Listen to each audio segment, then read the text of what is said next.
Welcome back to the experimental sessions for the course Elementary Electrochemistry. In the previous videos, we have demonstrated two experiments of potentiometric titrations, one using strong acid and strong base, that was with HCl and NaOH, and the second one was a weak acid and a strong base, that is acetic acid versus NaOH. So now in this third experiment, I am going to use a weak dibasic acid, which is here. This is oxalic acid dihydrate, approximately N by 100 strength.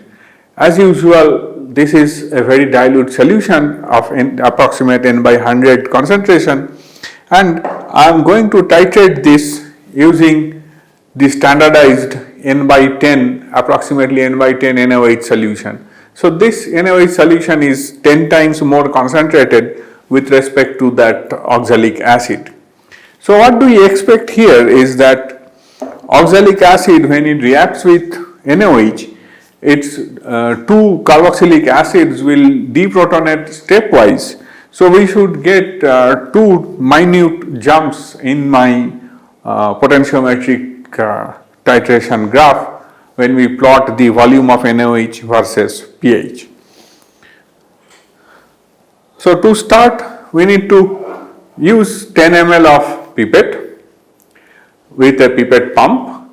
I will use this 10 ml pipette to pipette out 10 ml of this approximately N by 100 oxalic acid solution and transfer it to the beaker in which we will do the titration, and we have the pH electrode inserted in that beaker.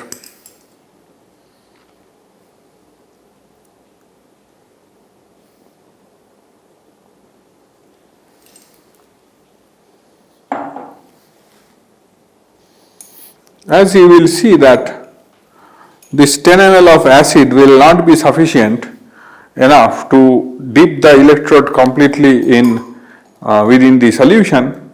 So after transferring this acid, we will have to add about another 20 to 25 ml of water to make the entire electrode dipped, the tip of the electrode dipped inside the solution for measurement of pH.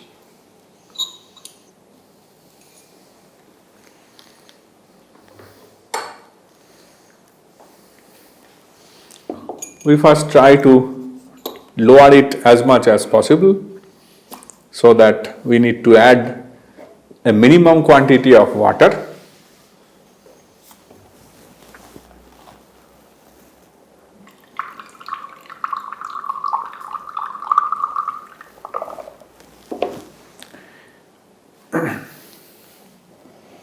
The electrode should start reading the pH and should be displayed in the meter, as you can probably see in the inset.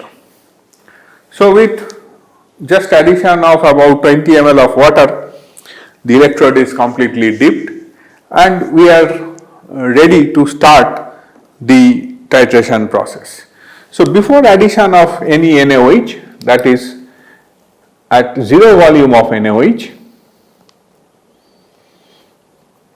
the pH is 2.70.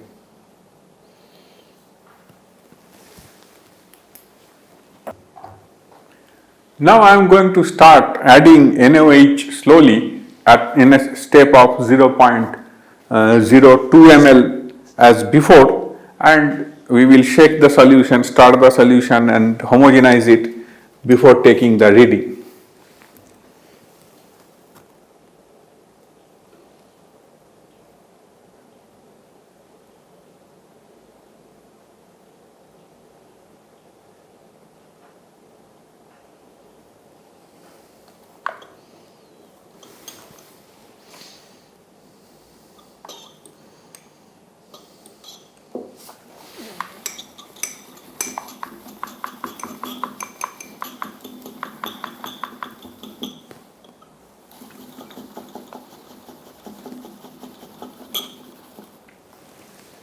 So after addition of 0.02 ml of NaOH, the pH has not changed much, it remains at 2.68. So we should continue this addition as before, which we have already done for strong acid and strong base, and then for weak acid and strong base.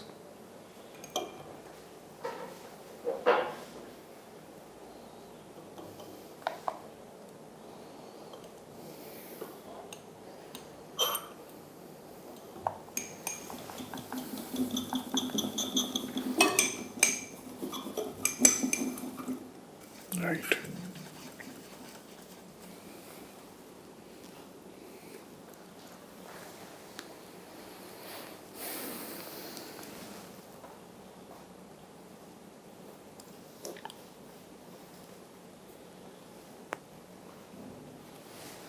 So with addition of 0.04 ml of NaOH, now the pH has slightly increased to 2.83. So we will continue to add as before 0.02 ml further of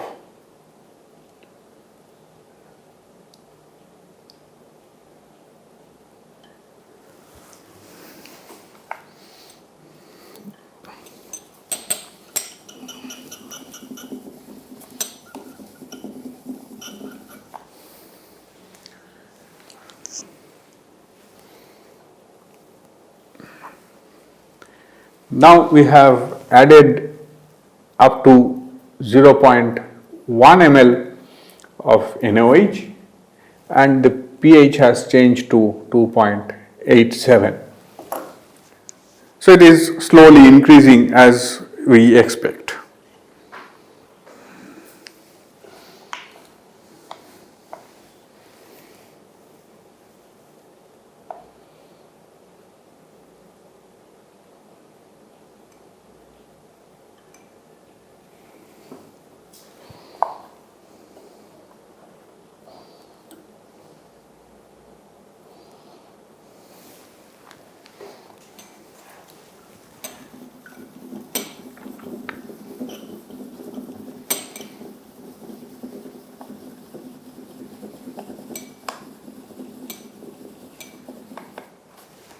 We have been adding 0.02 ml each step and now we have reached 0.2 ml and the pH has increased to 2.94. So we will again continue addition of 0.02 ml at a time and keep taking readings till we start see a significant increase in pH.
Now we have reached 0.34 ml and we can see that the pH has increased to 3.10.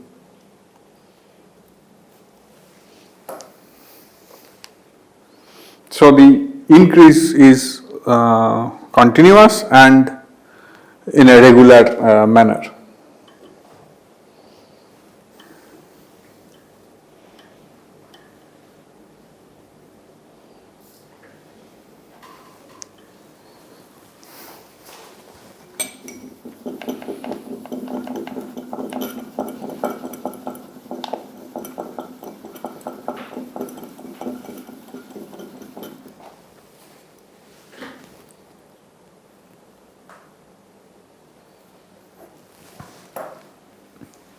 So we have now added 0.4 ml of NaOH and shaken the mixture. It has reached equilibrium, and we can see that there is an increase up to 3.15. See, these readings may not look significant for you when you are doing the experiment, but when you plot the delta pH versus volume of NaOH, you will see that there is a point which we are approaching now, which will indicate the half equivalence point, that is the first part of oxalic acid, that is you have two carboxylic acid groups, one carboxylic acid is completely deprotonated to monooxalate. So at that point the pH will increase more than the previous readings. So we need to note down that reading very carefully.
Now you can see that we have reached 0.5 ml, which is about the halfway. I am not 100% sure, but this could be the point from where there will be a certain jump in pH, because we are now very close to the neutralization of first oxalate, first carboxylate and carboxylic acid of the oxalate oxalic acid. So the pH is now 3.29.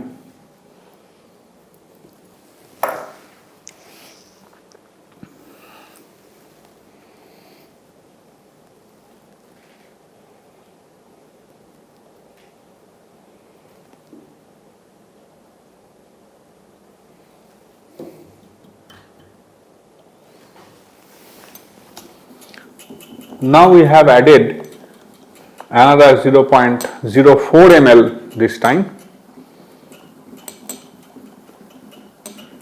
and we have reached 0.54 ml and pH is 3.35. So the increase is like 0.05, 0.04 in pH, that is happening almost constantly.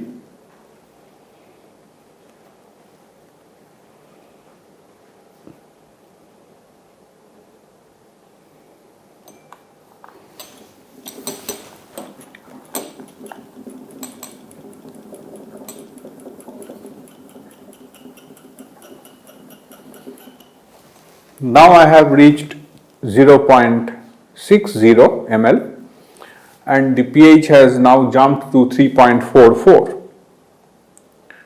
So what you see is that there is a jump in pH by 0.09, which is important. When we plot delta pH versus volume of NaOH, these differences will become evident.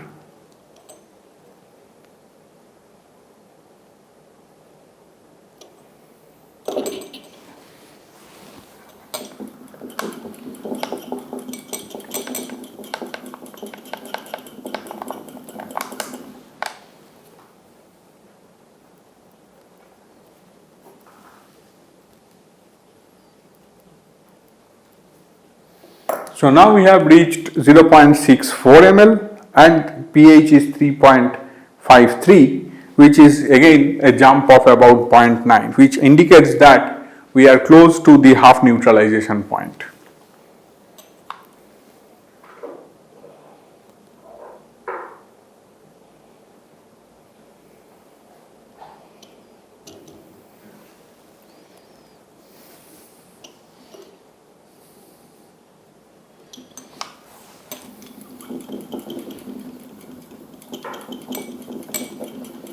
We have added another 0.04 ml, so we have reached 0.68 ml and the pH is 3.59. So what you see here is there was a small region where the delta pH increased from increased initially by 0.04 and then 0.06 and then 0.09, and now again the increase is just about 0.07, and with the next addition I presume that it will be again less than 0.07, which will then indicate that we have just crossed the half neutralization point.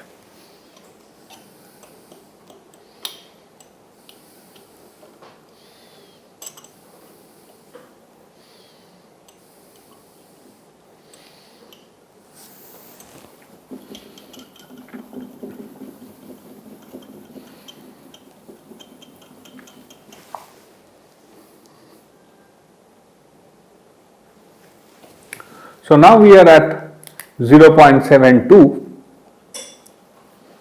and the pH has changed to 3.67, which is like 0.08 in terms of pH.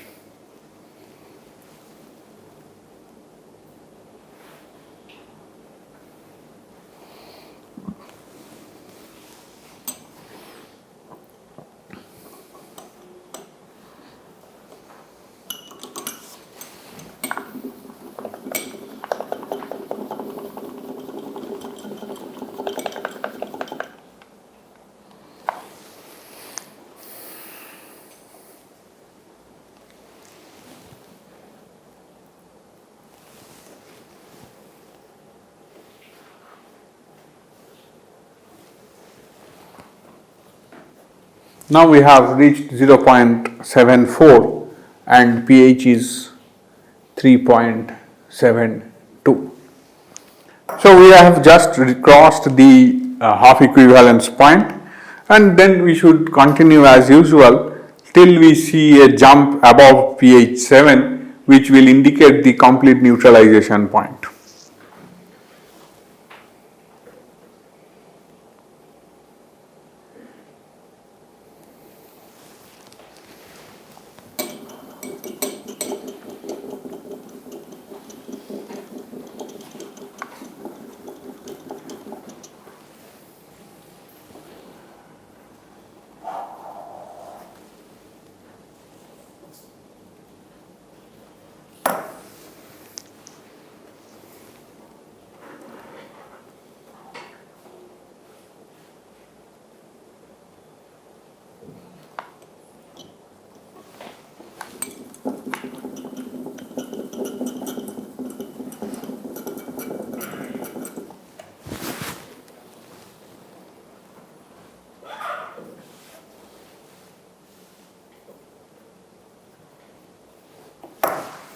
Now we have reached a point of 0.90 ml, that is now the pH is 4.09, where we can see that again the pH is starting to increase because we are now nearing the complete equivalence point.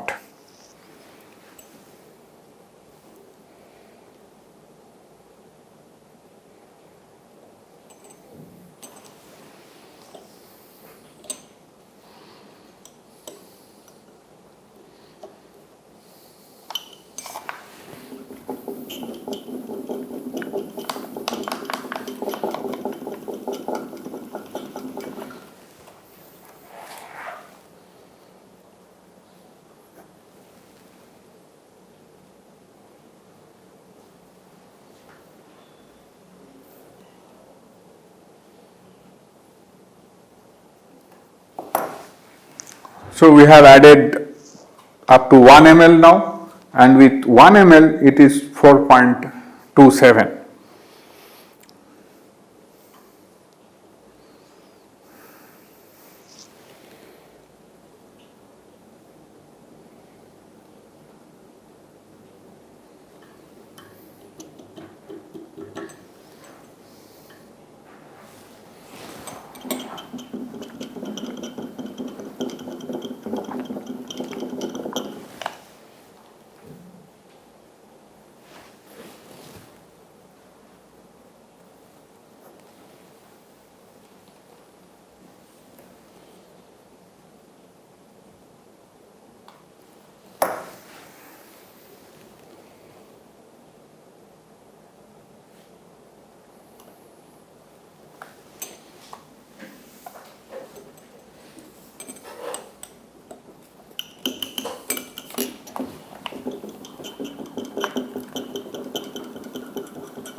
Now we have reached a point of 1.20 ml, and the pH that we can see is 4.85.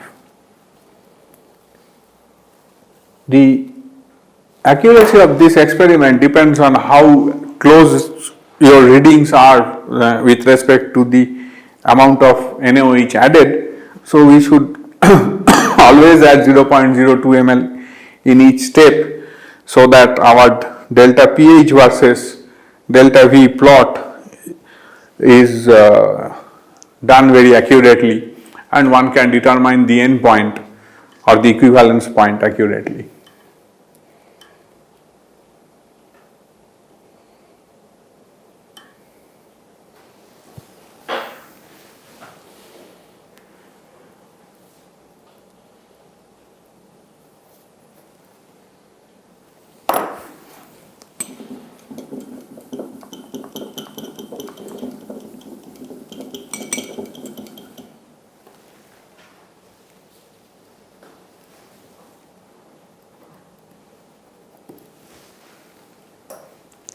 Now, by stepwise addition, I have reached a point where I have added 1.30 ml and the pH reads 5.38, which now indicates that the S type of curve has started going upwards. So, to draw the curve very nicely, one should have readings with very small difference in the volume of NaOH added. That is, we should now use again 0.2 ml steps at a time.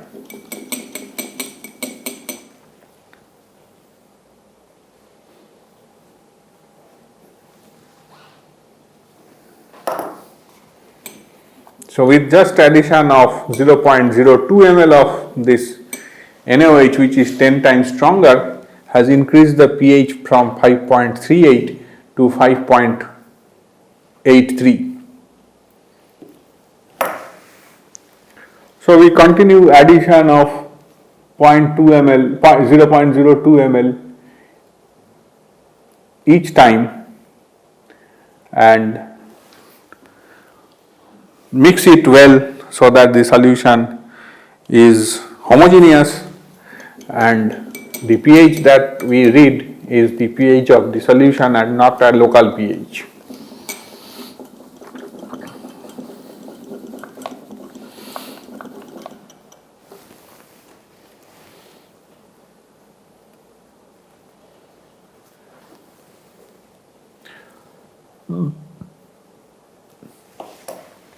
So what you can see is that now with 0.02 ml addition of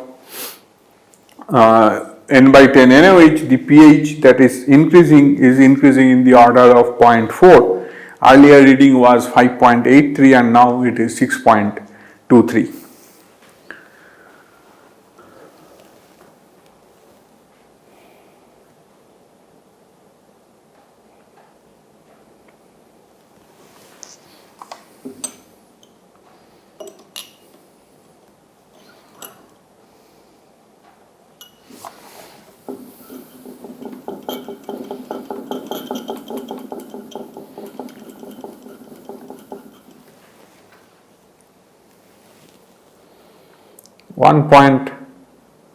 .38 ml is now added and the pH is still increasing because it has not homogenized yet.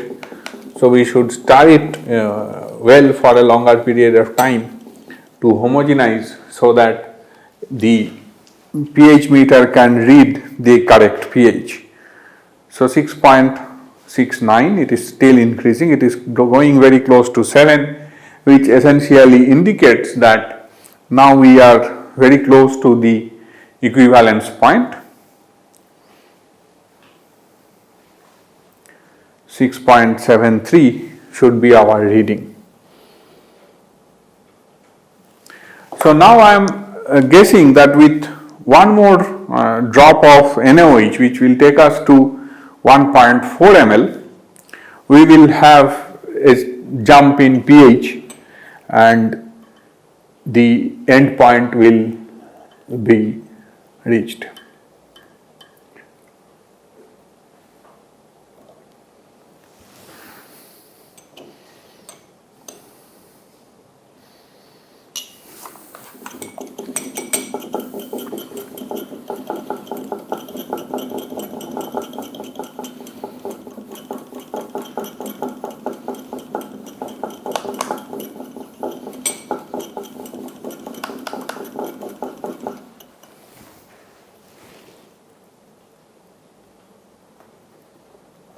So with 1.4 ml of NaOH added, our pH has now crossed the mark of 7, so it is now 7.08.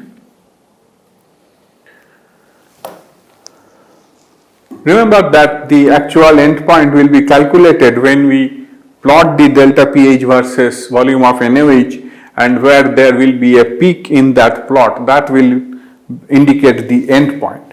So here, by looking at these readings, I can guess that the end point will be somewhere between 1.34 and 1.38, because the jump there is about 0.5 ml.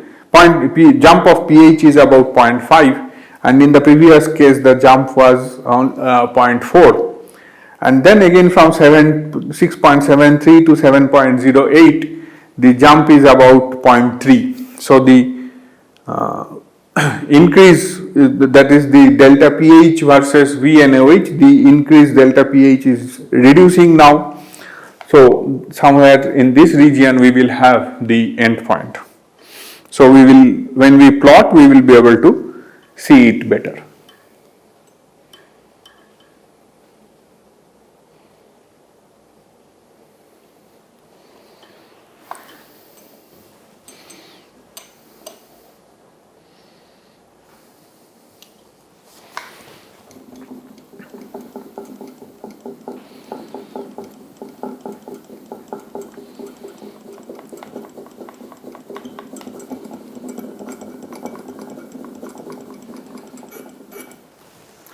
So by continuing addition of 0.04 ml in each step, now I have reached 1.5 ml, and we can see that we have crossed pH 7 and reached a value of 8.22. It is still increasing, still homogenizing the solution. So we should stir it well so that the solution becomes homogeneous quickly and the pH meter can read the correct pH.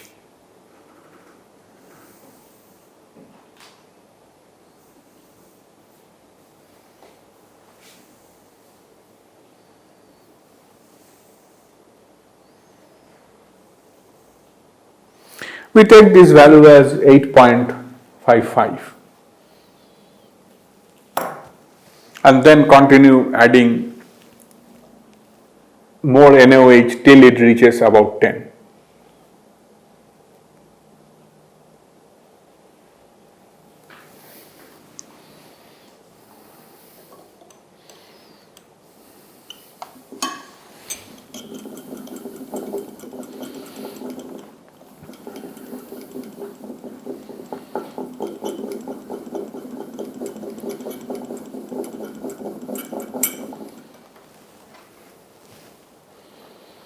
I have reached 1.54 ml and pH is 9.4644, 9.46. So we continue for another 3 or 4 readings. I am sure with that we will reach about 10.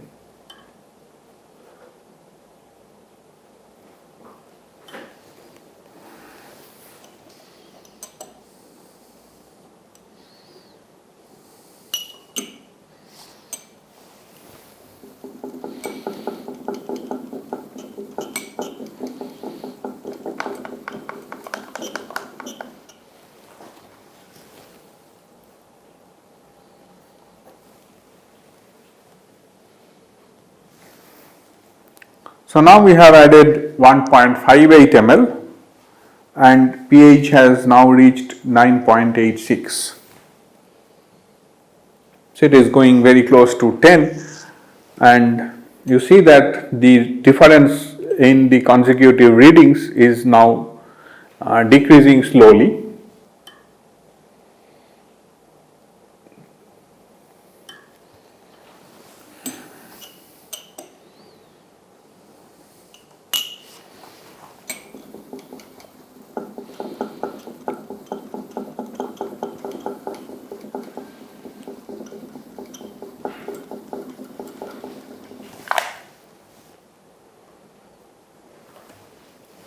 Now we have reached 1.60 ml and pH has just crossed 10.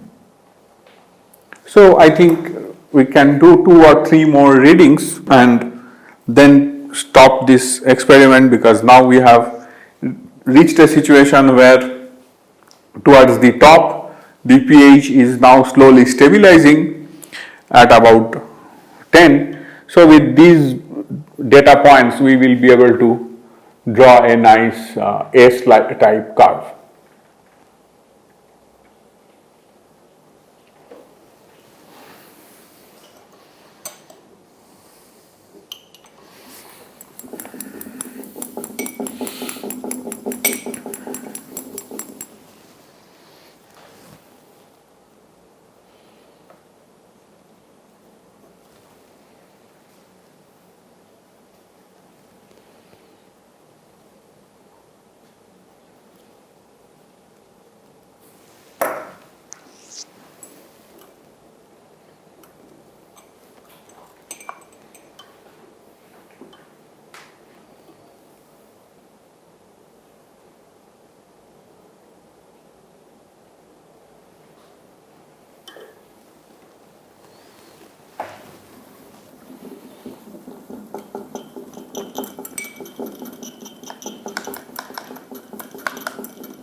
So now in two steps I have added 1.64 and then 1.68 ml of N by 10 NaOH, and I have reached a pH of 10.33. So if you look at the consecutive last few readings, the increase is now very small. So with one more reading with 1.7 ml, we will end this titration and then go back to the bench and draw the curve for this experiment.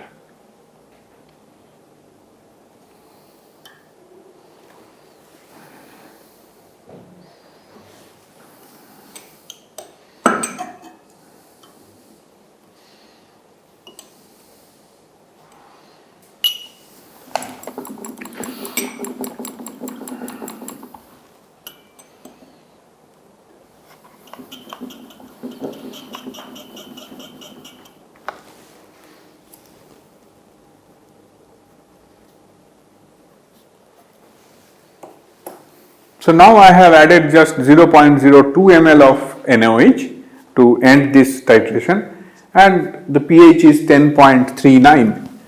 So what we see is the increase towards the end has now again reduced back to a difference of 0.05 or 0.06 ml, 0.05 or 0.06 in pH, and that is where one should stop this titration and use this entire data to plot the volume of NaOH versus pH, and also delta pH versus volume of NaOH, and see how the S type of curve comes for three different acids.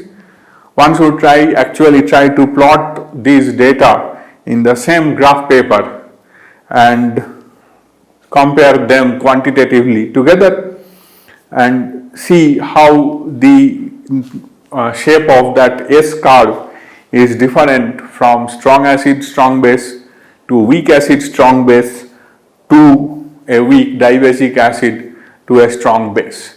So I will discuss this during the theory class with the plots that we would generate from these data, and we will have a complete discussion after the experiment is over today.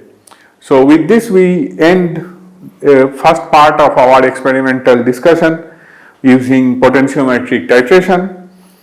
This will be followed by the calculations, graphs of these experiments, and we will conclude the week with those data.